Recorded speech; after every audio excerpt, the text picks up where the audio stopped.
नमस्कार, आप देख रहे हैं legal literacy know your rights. मैं हूं आपके साथ अमित शर्मा। लीगल लिटरेसी के आज के इस एपिसोड में हम बात करने जा रहे हैं सरफेसी अधिनियम पर। हम जानेंगे कि आखिर यह अधिनियम क्या है, इसकी मुख्य विशेषताएं क्या है, साथ ही इसकी अनिवार्यता पर भी हम बात करेंगे। तो चलिए शुरुआत करते हैं लीगल लिटरेसी की।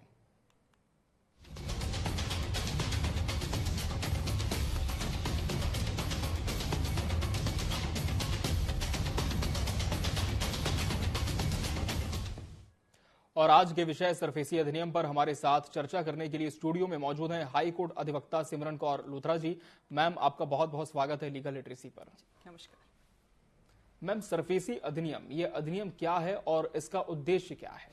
देखिए, ये अधिनियम बनाया गया था बैंक्स और फाइनेंशियल इंस्टीट्यूशंस के लिए कि अगर कोई बैड लोन है जिसकी रिकवरी करनी है, या जिसमें ऐसा होता है कि अगर आपने किसी प्रकार का कोई लोन लिया है और उसका आपने रीपेमेंट कुछ 90 दिनों तक नहीं किया है, तो उसको नॉन परफॉर्मिंग एसेट के रूप में बैंक्स या फाइनेंशियल इंस्टीट्यूशंस देखती है और उसमें जो लोन अमाउंट बैंक्स ने दिया था, फाइनेंशियल इंस्टीट्यूशंस ने दिया था, उसकी जब वसूली करनी होती है, उसके लिए अधिनियम काम में आता है। इस अधिनियम के अनुसरण में प्रक्रिया का अनुपालन करते हुए बैंक्स या फाइनेंशियल इंस्टीट्यूशंस है वो रिकवरी करती है लोन्स का, जिसमें कुर्की की जाती है, विक्रय ऑक्शन किया जाता है और ऑक्शन करने के बाद जो पैसे मिलते हैं उससे वो रिकवरी करती है। तो इस प्रकार से ये अधिनियम बनाया गया है जो बेनिफिशियल होता है बैंक्स और फाइनेंशियल इंस्टीट्यूशंस के लिए। जी अमित। बिल्कुल मैम, ये अधिनियम बैंक्स और फाइनेंशियल इंस्टीट्यूशंस के लिए बहुत अहम होता है, लेकिन इसकी जो मुख्य विशेषताएं हैं वो क्या कहती हैं? जी, इसमें आप देखते हैं कि एप्लीकेबल सिर्फ और सिर्फ सिक्योर्ड एसेट्स के लिए होता है। 1 लाख से कम के वैल्यू के जो लोन होते हैं उसमें सरफेसी अधिनियम लागू नहीं होता है। सिक्योर एसेट्स, जैसे इसको एग्जांपल से समझते हैं कि जैसे मैंने हाउसिंग लोन लिया है, और 3 महीने तक 90 दिनों तक मैंने उस लोन के जो अमाउंट है, जो मेरी इंस्टॉलमेंट मंथली बनती है, वो मैंने पे नहीं किया है। तो इसको बार बार आपको बैंक्स के जैसे कॉल आते हैं रिकवरी के लिए, तो वो बोलते हैं कि हम आपके जो लोन अमाउंट है, आपका जो घर है, उस जो सिक्योरिटी एज मैंने उसमें रखा हुआ है लोन में, उसको हम नॉन परफॉर्मिंग एसेट एनपीए में कन्वर्ट कर देंगे। तो वो एनपीए में कन्वर्ट होने के बाद में बैंक्स के पास ये अधिकार होता है, विदाउट कोर्ट इंटरवेंशन बैंक्स उस प्रॉपर्टी को सीज कर सकती है, उसका ऑक्शन लगा सकती है, उसका विक्रय कर सकती है और जो प्रोसीड्स बनते हैं उस ऑक्शन से, उस प्रोसीड से अपने जो लोन है उसका रिकवरी कर सकती है। तो इसकी जो मुख्य विशेषताएं इसी प्रकार से होती है, जो सिक्योर्ड एसेट्स पे ये एप्लीकेबल होते हैं, जैसे मशीनरी हो गई, प्रॉपर्टीज हो गया, इक्विपमेंट्स हो गए। साथ ही साथ इसमें सबसे इंपॉर्टेंट चीज होती है नोटिस देना, कि 90 दिन होने के बाद एक नोटिस जाती है। जो एक केस लॉ था सेरिल LLP versus Bafna motors Mumbai private limited, इस केस में ये बताया गया था नोटिस की तामीली के बगैर सरफेसी अधिनियम के अंतर्गत कोई भी प्रक्रिया नहीं की जा सकती। जब तक आपको नोटिस नहीं आता तब तक आपको बेफिक्र रहना। अगर आपसे गलती से डिफॉल्ट हो गया, आपके XYZ रीजंस की वजह से आप बैंक लोन नहीं पे कर पा रहे हैं और आपको नोटिस अगर सर्व नहीं होता है, तो इसमें आपको मेजर कुर्की वगैरह, ऑक्शन वगैरह तक जाने की जरूरत नहीं होती है बैंक से फाइनेंशियल इंस्टीट्यूशंस को। तो इसके लिए बहुत इंपॉर्टेंट होता है नोटिस की तामीली होना। साथ ही साथ नोटिस तामीली के बाद आपको कुछ समय का अवसर दिया जाता है, जैसे 60 दिन का प्रावधान सरफेसी एक्ट में दिया गया है कि 60 दिन तक में जो आप नेगोशिएशन करना चाहे बैंक से, वो नेगोशिएशन आप कर ले। आप लोन रीएडजस्टमेंट की पॉलिसीज होती हैं, उसके लिए आप बात कर ले, और एडजस्टमेंट कई प्रकार के हो सकते हैं। आप इंस्टॉलमेंट्स अपने बढ़ा सकते हैं, साथ ही साथ अपना इंटरेस्ट कम करने की बात भी कर सकते हैं। एन नंबर ऑफ चीज आप नेगोशिएशन में कर सकते हैं, अपनी बात को दे सकते हैं इंस्टीट्यूशंस के सामने। साथ ही साथ अगर आपके पास अगर सोर्सेज हो जाते हैं कि 60 दिन के भीतर आप कोई भी अमाउंट, एक अमाउंट आप रीपे कर दें, तो वो रीपे भी आप कर सकते हैं। अगर रीपे कर देते हैं तो सरफेसी अधिनियम लागू नहीं होगा। वहां पे अगर रीपेमेंट में अगर फिर से डिफॉल्ट होता है तब जाके मेजर चीजें इसमें होंगी। तो इसकी एक खास बात ये होती है, इसमें कोर्ट इंटरवेंशन नहीं होता है। इसमें आप ये रिट फाइल भी नहीं कर सकते, आप इसमें कुछ भी फाइल नहीं कर सकते। सिर्फ और सिर्फ आप ट्रिब्यूनल के समक्ष जो है अपील फाइल कर सकते हैं। इसके अलावा आपके पास कोई और लीगल रेमेडी नहीं होती है। साथ ही साथ जो इसमें ऑक्शन की एक प्रक्रिया बताई गई है, ऑक्शन किया जाता है, प्रॉपर्टी को सेल किया जाता है और उससे लोन का रिपेमेंट किया जाता है। और इसमें एक अधिकरण की गठन की गई है, डेब्ट रिकवरी ट्रिब्यूनल, जो कि लोन वसूली के लिए ही बना गया है। साथ ही साथ अगर आप अग्रीव्ड है, आपको लगता है कि बैंक्स या फाइनेंशियल इंस्टीट्यूशंस आपसे जबरदस्ती पेमेंट करवा रही है, या आपका इतना इंटरेस्ट अमाउंट नहीं बनता, या किसी भी प्रकार का आपका डिस्प्यूट होता है और आपको नोटिस सर्व कर दिया गया है, तो आप नोटिस का रिप्लाई करें प्राइमा फेसी, और सेकेंडली आप डेब्ट रिकवरी ट्रिब्यूनल के पास जाकर के याचिका दायर करें। तो इस प्रकार से इसकी जो विशेषताएं हैं, ये सरफेसी एक्ट बहुत ही ओवरऑल आपको काफी चीजों में हेल्प करता है, आपके राइट्स के बारे में बताता है। जी अमित। बिल्कुल, तो बहुत सारी इसकी हम कह सकते हैं विशेषताएं हैं। और सरफेसी अधिनियम के तहत मैम किस प्रकार की जो परिसंपत्तियां होती हैं उन्हें जब्त किया जा सकता है? जी, इसमें सिक्योर्ड लोन्स जो होते हैं, आजकल आप देखते हैं पर्सनल लोन, अनसिक्योर्ड लोन्स भी होते हैं, उसमें सरफेसी अधिनियम लागू नहीं होता है। सिक्योर्ड लोन्स में होता है, ये कृषि भूमि में लागू नहीं होता है। और अदरवाइज जितने भी सिक्योर्ड लोन्स होते हैं, जैसे रेसिडेंशियल या कमर्शियल प्रॉपर्टीज हो गई, आपकी मशीनरी हो गई, इक्विपमेंट हो गए, गाड़ियां हो गई, व्हीकल्स हो गए, चाहे 4 व्हीलर हो, 2 व्हीलर हो, या आप ट्रांसपोर्ट व्हीकल्स यूज करते हैं या टैक्सी व्हीकल्स यूज करते हैं, जिस भी प्रकार का आप लोन लेते हैं, जिसकी एक्सचेंज में आप सिक्योरिटी देते हैं बैंक को, उस पे सरफेसी अधिनियम लागू होता है। जी अमित। तो जिसकी बिना पर आप बैंक को हम कह सकते हैं एक सिक्योरिटी देते हैं, उस पर ये अधिनियम लागू होता है। एक जिक्र यहाँ पर मैम एनपीए का भी आता है। एनपीए क्या है और इसकी क्या उपयोगिता होती है, और क्या ये इस अधिनियम के अंतर्गत ही आता है? जी जी जी, नॉन परफॉर्मिंग असेट, जैसे हमने डिस्कशन किया था, 90 दिन तक अगर किसी बैंक या फाइनेंशियल इंस्टीट्यूशंस को किसी असेट से पैसे नहीं मिल रहे हैं, 90 दिनों तक ना इंस्टॉलमेंट आ रही है, ना इंटरेस्ट आ रहा है, ना कुछ आ रहा है, तो इसको नॉन परफॉर्मिंग असेट कंसिडर कर लिया जाता है। तो ये नॉन परफॉर्मिंग असेट कंसिडर होने के बाद ये subject matter of SARFAESI act बन जाता है। तो इसीलिए ये जरूरी हो जाता है कि आप अपने असेट को नॉन परफॉर्मिंग असेट की कैटेगरी में ना आने दे, ताकि ये अधिनियम आपके ऊपर लागू ना हो, ताकि आपके अगेंस्ट में रिकवरी की जो मेजर प्रोसीडिंग्स है वो लागू ना हो। जी अमित। बिल्कुल मैम, सरफेसी अधिनियम के तहत किसी खाते को अगर एनपीए घोषित करना है तो इसकी प्रक्रिया क्या होती है, किस तरह की शर्तें यहाँ पर होती हैं? जी, इसमें प्राइमा फेसी आप देखते हैं 90 दिन का अगर वो टाइम फ्रेम निकल जाता है कि 90 दिन तक किसी असेट से पैसे नहीं आ रहे, तो उसको एनपीए की श्रेणी में रखा जाता है। तो जब बैंक्स की नजर में ये आ जाता है कि ये असेट नॉन परफॉर्मिंग असेट है, तो वो एक नोटिस इशू करती है सेक्शन 13 क्लॉज 2 सरफेसी एक्ट के अंतर्गत, जिसमें बोलती हैं कि आप विद इन 60 डेज जो इतना अमाउंट हमारा बन रहा है उसका आप रिपेमेंट करें। अगर 60 डेज के भीतर आपने कुछ भी नहीं किया, आपने अमाउंट भी रिपेमेंट नहीं किया, और आपने साथ ही साथ आपने कोई अपील भी फाइल नहीं की, बैंकिंग इंस्टीट्यूशंस के सामने नेगोशिएशन के टर्म्स नहीं लिखे, रिटर्न में आपने एप्लीकेशन नहीं लिखा कि मेरी इस प्रकार से परिस्थिति हो गई थी जिस वजह से मैंने पेमेंट नहीं किया, या कोई भी XYZ रीजन जिसमें सेटिस्फैक्टरी रीजन हो, तो उसको एनपीए की कैटेगरी में रखा जाता है, और उसकी ये प्रक्रिया होती है कि उसको एनपीए डिक्लेयर कर दिया जाता है। जी अमित। बिल्कुल मैम, अगर किसी ने लोन लिया है, उधार लिया है, और नोटिस अवधि के भीतर भी वो पुनर्भुगतान नहीं कर पाता, तब इसके बाद बैंक किस तरह के कदम उठा सकता है? जी, इसके लिए हमें धारा 13 का 4th क्लॉज इसका अवलोकन करना होगा सरफेसी अधिनियम का, जिसमें बैंक्स और फाइनेंशियल इंस्टीट्यूशंस को ये राइट मिल जाता है कि वो उस प्रॉपर्टी का कब्जा ले ले, पोजेशन ले ले, उसको मैनेज करे, उसको बेच करके जितने भी ड्यूज है उसकी रिकवरी कर ले।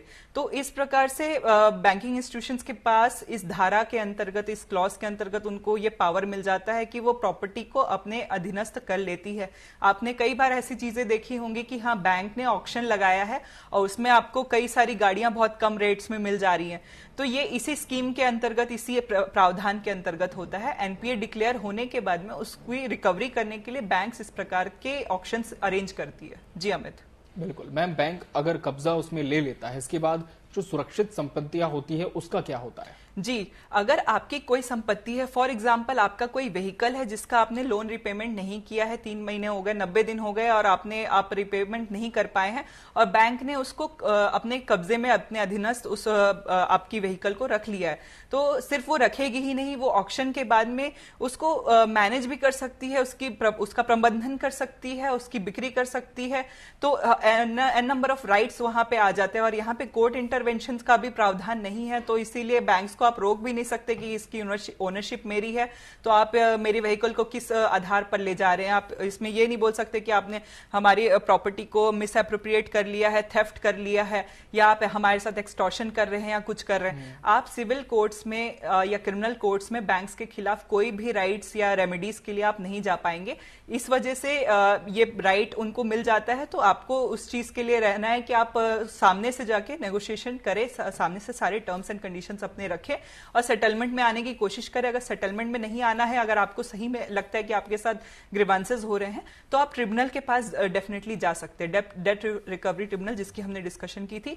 और डेट रिकवरी ट्रिब्यूनल को अगर लगता है कि यहाँ पे आपके टर्म्स एप्रोप्रिएट है तो आपके फेवर में भी डिसीजन आ सकता है। जी अमित। बिल्कुल मैम, सरफेसी अधिनियम बैंकों और जो वित्तीय संस्थान हैं उन्हें किस तरह से लाभ पहुंचाता है? जी, जैसे हमने ये डिस्कशन किया, कोर्ट इंटरवेंशन होगा ही नहीं, तो जब कोर्ट इंटरवेंशन होगा ही नहीं तो फिर प्रोसीडिंग लंबी होगी ही नहीं, ना ऑब्जेक्शन के लिए समय रहेगा ना कुछ रहेगा। समयावधि यहाँ पे फिक्स कर दी गई है, जैसे मैंने 90 दिन और 60 दिन की डिस्कशन की थी। तो इससे फाइनेंशियल इंस्टीट्यूशंस और बैंकिंग के लिए ये लाभ हो जाता है कि फास्टर और मोर एफिशिएंट मैकेनिज्म उनको मिल जाता है कि वो जल्दी से जल्दी नॉन परफॉर्मिंग एसेट्स जो है उनकी रिकवरी, बैड लोन से उनकी रिकवरी कर सके। तो डिपेंडेंसी उनकी कम हो जाती है जुडिशियल प्रोसेस में, तो इसके लिए उनके लिए काफी ज्यादा बेनिफिशियल हो जाता है। जी अमित। क्या कोई उधारकर्ता सरफेसी अधिनियम के तहत बैंक की कार्रवाई पर रोक लगाने की मांग कर सकता है? मैम, क्या इसके लिए भी इस एक्ट में कुछ क्लॉज हैं?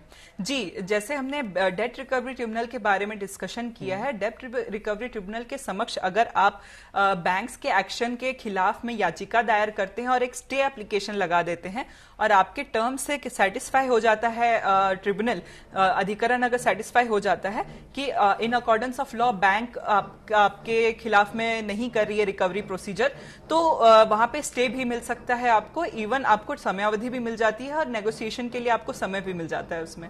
तो ये एक चीज होती है कि आपको प्रूफ करना पड़ता है, आपका ये बर्डन होता है, ये प्रूफ करने का बर्डन ऑफ प्रूफ आपका होता है कि अकॉर्डेंस ऑफ लॉ, कानून के अनुसरण में बैंक द्वारा प्रक्रिया नहीं की जा रही है।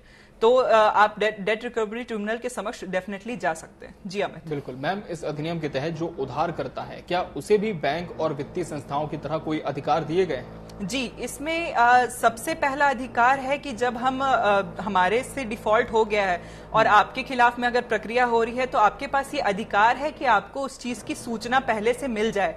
ऐसा नहीं है कि डायरेक्टली आपकी संपत्ति पे एंटर कर जा रहे हैं बैंकिंग इंस्टीट्यूशंस और उनके जो गूंस होते हैं वो आ रहे हैं और सीधा सीधा कब्जा ले ले रहे हैं, तो ये चीज नहीं होती है। आपको प्रायर नोटिस उस चीज का दिया जाता है, बैंक कब्जा लेने से पहले नोटिस देगी। साथ ही साथ आपके पास ये अधिकार हो जाता है कि आप डीआरटी, डेट रिकवरी ट्रिब्यूनल के समक्ष अपनी याचिका को रख सकते हैं। आपके पास ये बहुत ही बेनिफिशियल चीज है। अगर आपको सही में लगता है अकॉर्डेंस ऑफ लॉ नहीं हो रही है चीज है, तो आप डीआरटी के समक्ष अपनी याचिका रख सकते हैं, ये आपके पास अधिकार है। साथ ही साथ अगर आपकी संपत्ति का विक्रय किया जा रहा है तो उसकी भी सूचना आपको प्रायर मिल जाती है। अगर आपको सूचना है तो आप कुछ ना कुछ लीगल रेमेडी, कुछ ना कुछ तोड़ जोड़ करके वहां पे अपने राइट्स को प्रोटेक्ट कर सकते हैं। तो इस प्रकार से आपके पास में इन्फॉर्म्ड रहने का राइट है, साथ ही साथ ग्रीवेंसेस को डीआरटी के समक्ष रखने का भी आपके पास अधिकार है। जी बिल्कुल, तो इन्फॉर्म मैम उधार करता रह सकता है, ग्रीवेंसेस को डीआरटी के समक्ष रख सकता है, लेकिन इस अधिनियम के तहत जो बैंक की कार्रवाइयां होती हैं, क्या उस पर वो किसी तरह से रोक लगाने की मांग कर सकता है? जी, मांग तो आप डेफिनेटली कर सकते हैं, लेकिन ये डिपेंड करता है। डीआरटी अगर फाइंड करता है कि अकॉर्डेंस ऑफ लॉ में नहीं है तभी स्टे मिलेगा आपको, अदरवाइज स्टे मिलना भी बहुत मुश्किल है। तो आप ये नहीं सोच सकते कि आपने लोन लिया, उसका आपने रिपेमेंट नहीं किया है तो आप डीआरटी के पास चले जाएंगे तो आपके खिलाफ में कोई जो कुर्की वाला जो प्रोसीजर है वो नहीं होगा। आपको इस चीज के लिए रहना होगा कि आपने अगर लोन लिया है तो आपको रीपे तो उस चीज को करना ही होगा, लेकिन अगर एक्स्ट्रा अपने लाइन क्रॉस करते हुए बैंकिंग इंस्टीट्यूशंस, क्योंकि ऐसे कई दफा देखा गया है कि बैंकिंग इंस्टीट्यूशंस जो है रिकवरी के लिए एन नंबर ऑफ चीजें अपनाती है।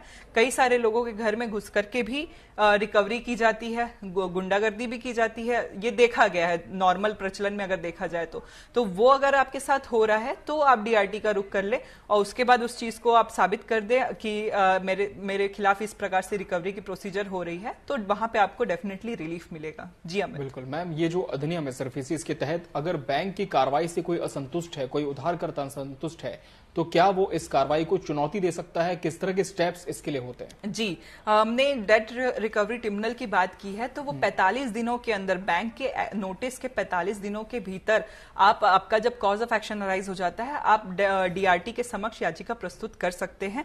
इसका प्रावधान धारा 13 के चौथे क्लॉज में दिया गया है। और अगर आपको डीआरटी के फैसले से भी संतुष्टि नहीं है तो आप उसकी भी अपीलेट ट्रिब्यूनल है, date recovery appellate tribunal, DRAT, वहां पे भी आप 45 दिनों के भीतर अपने ग्रीवांसेस को पुटअप कर सकते हैं कि आप डीआरटी के डिसीजन से सेटिस्फाइड नहीं है। और 45 दिनों के भीतर अगर आप याचिका प्रस्तुत कर देते हैं तो 60 दिन से 4 महीने के भीतर अपीलेट ट्रिब्यूनल भी आपके फेवर में या आपके अगेंस्ट डिसीजन सुना सकती है। तो यहाँ पे काफी क्विक प्रोसीजर आप देखते हैं कि एक समयावधि फिक्स कर दी गई है, अपील को भी सुनने का इतना समय है और अपील को भी अपीलेट ट्रिब्यूनल द्वारा भी इतने समयावधि में आपके ग्रीवांसेस को सुना जाएगा, ये चीज दी गई है। तो यहाँ पे ना बैंकिंग इंस्टीट्यूशंस का टाइम वेस्ट हो रहा है, ना आपका टाइम वेस्ट हो रहा है।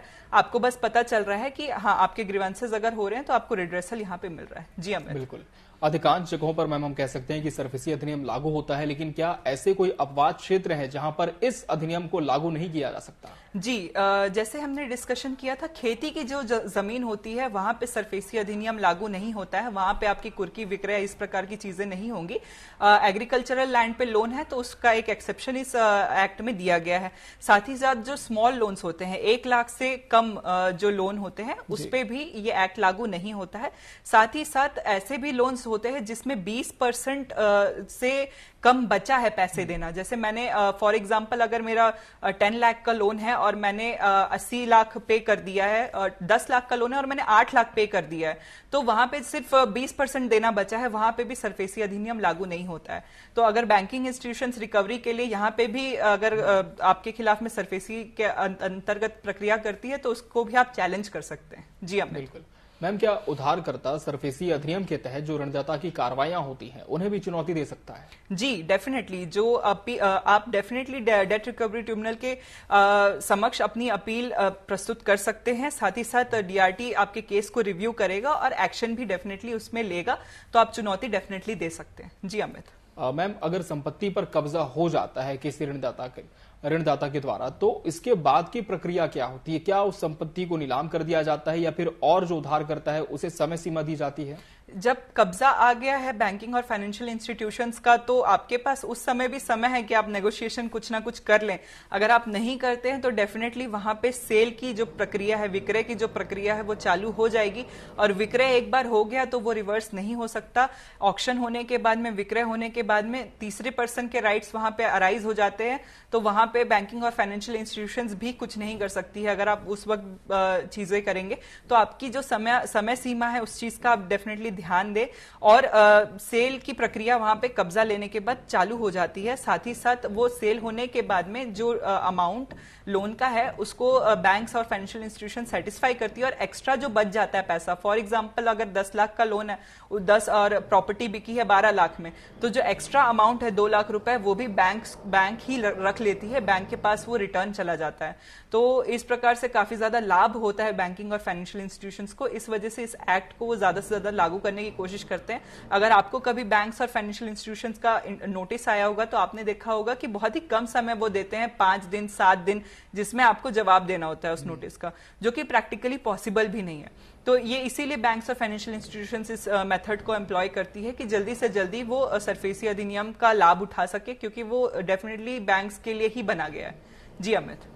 बिल्कुल मैम, अब इसकी हम सीमाओं पर बात करते हैं कि ये जो सरफेसी अधिनियम है इसकी किस तरह की सीमाएं होती हैं? जी, जैसे हमने वही डिस्कस किया है कि फार्मर्स, एग्रीकल्चरल खेती की जमीन को यहाँ पे इंक्लूड नहीं किया जाता है, कि अगर खेती की जमीन को भी इंक्लूड कर दिया जाएगा तो फिर खेती किसानी का जो स्कोप है वो भी कम कर दिया जाएगा।